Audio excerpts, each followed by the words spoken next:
হামের বিষয়ে গুরুত্ব দিয়ে কাজ করছে সরকার। এখন পর্যন্ত 81% শিশুদের টিকার আওতায় আনা হয়েছে।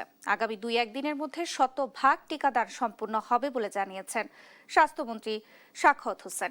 রোববার বিকেলে ডিসি সম্মেলনে স্বাস্থ্য খাত নিয়ে জেলা প্রশাসকদের সঙ্গে মতবিনিময় সভা শেষে সাংবাদিকদের কথা বলেন তিনি। বলেন, জেলা প্রশাসকদের সঙ্গে আলোচনায় উঠে আসে নিরাপত্তা ইস্যু। তাই দেশের প্রতিটি উপজেলা স্বাস্থ্য কমপ্লেক্সে একজন প্লাটুন কমান্ডার সহ 10 জন আনসার সদস্য স্থায়ীভাবে মোতায়েন করা হবে। এছাড়াও দোকানে ভেজাল ঔষধ বিক্রি বন্ধ, হাসপাতালে দালাল ও অ্যাম্বুলেন্স সিন্ডিকেটের দৌরাত্ম্য বন্ধে ডিসিদের কঠোর পদক্ষেপ নিতে নির্দেশনা দেন স্বাস্থ্যমন্ত্রী। এবারে জেলা প্রশাসক সম্মেলনে 498টি প্রস্তাব আলোচনা হবে। এর মধ্যে স্বাস্থ্য খাত সম্পর্কিত 44টি প্রস্তাব ইতোমধ্যে আলোচনা হয়েছে।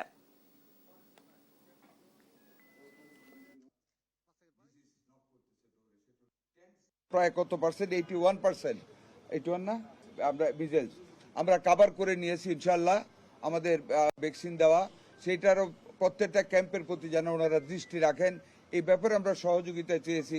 ক্লিনিকগুলি যেগুলি অপরিকল্পিতভাবে হয়েছে, যেগুলি অবৈধভাবে চালিত হচ্ছে, কমপ্লায়েন্স করতেছে না, ওইগুলিতে মোবাইল টিম দিয়ে ভিজিট করা, ডিসপেন্সারিগুলিতে ভেজাল ওষুধ বিক্রি করে কিনা এইগুলি খেয়াল রাখা, মানে সার্বিক